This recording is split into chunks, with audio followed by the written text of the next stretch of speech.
So I'm not going to stick by this till the end, but I do want to put this out there out of curiosity and have you explore this sentiment, which is that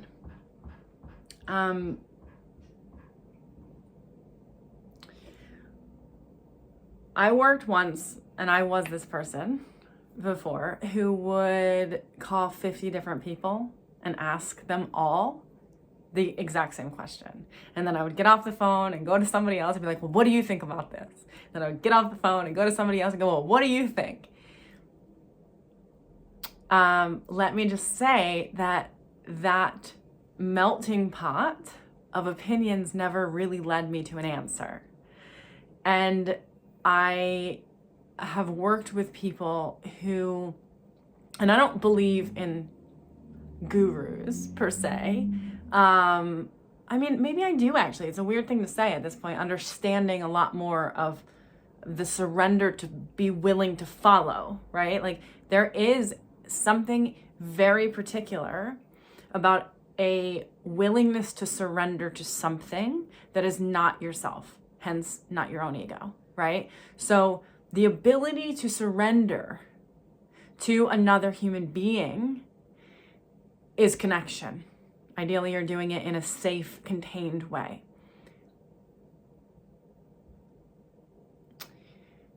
And my feeling about this and my thought is I've worked with people who will go to me and then go to somebody else and then go to somebody else and then go to somebody else, and they're literally like cycling therapists throughout the week. And I get it. You want multiple opinions, right? Like this is why you should get multiple opinions for a doctor or something like that. If it's not intuitively, see, I think when it's intuitively correct for you, you don't need multiple opinions, but you wouldn't be asking multiple people if something was intuitively correct for you. The second that I think about calling somebody and I know what it is I want them to say to me, basically, like, tell me this is okay, this thing that I did, I can then say it to myself because I know I'm just looking for this other person to validate me, and that's what I will create. I would only call people who are going to say things that I think that I want to hear, right? So rather than trusting my own self in saying that, my prior self would call 50,000 people and ask them if I was correct about my own intuition. And it just is a big mess, right? So recently somebody said to me, I don't know, it came up actually, and she didn't even say anything, but it was more about, she is a healthy partnership, a healthy partner, I should say. But she's bringing, like I say in Earn Your Luck, an old principal to a new school, right? So she's bringing her patterns into this relationship and not super trusting the relationship or the security or the ease. She's, creating chaos because in her inner world, she's had time to stop and process all of the chaos that she never processed. So now in her relationship, now that she's at a space of rest, she is creating a little bit of friction because she's used to friction, right? This is the natural law. This is order. This is normal. This is not like, so many people use the words crazy and wild when we do this work together. They're like, that's wild, that's crazy. No, it's just natural order. That's weirdly order. So, she wants to trust herself. She said, I just need to trust myself. And what came out of my mouth instantly was, self-trust is a reflection, not a formation.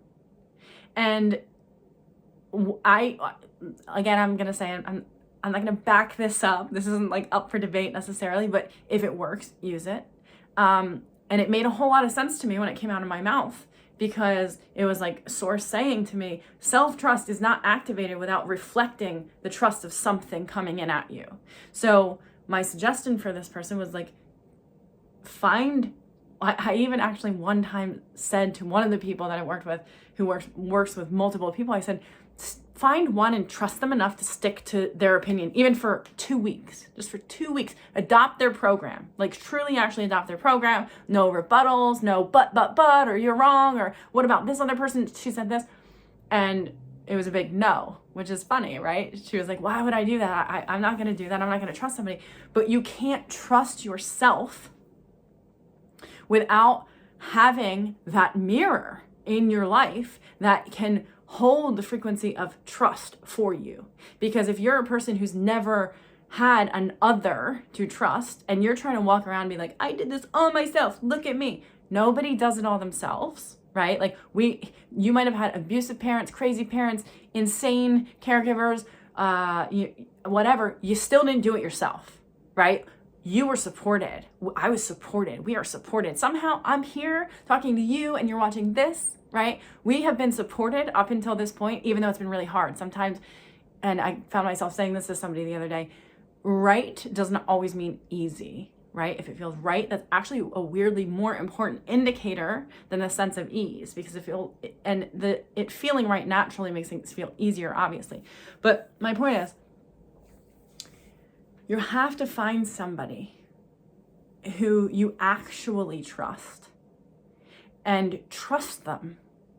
And I know that's hard, right? Because you're like, why would I, who would that be? But there is somebody in your life, and you might not even trust the person who you actually can and should trust because they're trustworthy, and that bugs you out, right? Like, that's weird. What, this person's actually trustworthy? Why are they, like, what are they after? I literally was given a gift the other day, and my thought was like, is she trying to get me to trust her? Like, what is the motive here? Like, whoa, that is some crazy psychological distortion, right? So and I think that my saving grace in my life, and this is a weird thing to say, and maybe the truth is I surrendered to Chris's ego. Maybe I just surrendered to his ego and not his like soul or whatever, but I surrendered to the partnership that I'm in a way that he reflects to me that I can trust him. He's not always going to do what I want him to do whenever I want him to do it, but I can trust him. I can trust, and what I mean by trust is he has my best interest at heart, even when he's not well behaved in my interpretation. I'm going to be done in a couple minutes, okay? I'll be right down. Okay, you're going to stay? We got two littles in here. You can come say hi. You want to give me a shot? Oh my goodness. It's YouTube. Say hi, YouTube. Hi. Okay, you can come over. Hi, YouTube. Hi. You guys can say, ooh. I'm wearing headphones. You're wearing headphones. So point is, you have to find somebody that you can actually trust, because self-trust is created when you are looking in a mirror in the outer world and going, oh, I trust the world I'm in. You can't even trust yourself if you can't trust the world that you're in, because that wouldn't necessarily make sense, right? You want the all-encompassing self-trust and other trust. Honey, you took it off. So point is, find somebody that you trust and surrender, be willing to follow them, whether it's Jesus, whether it's your partner, whether it's, whether it's somebody on YouTube, whether it's your therapist, but self-trust is not formed without another. It's just not. You have to have the other to establish the sense of self that you would be trusting in anyway. I hope this makes sense. It kind of made sense to me energetically when I heard it, when it came out of my mouth. So I hope this is helpful. Bye.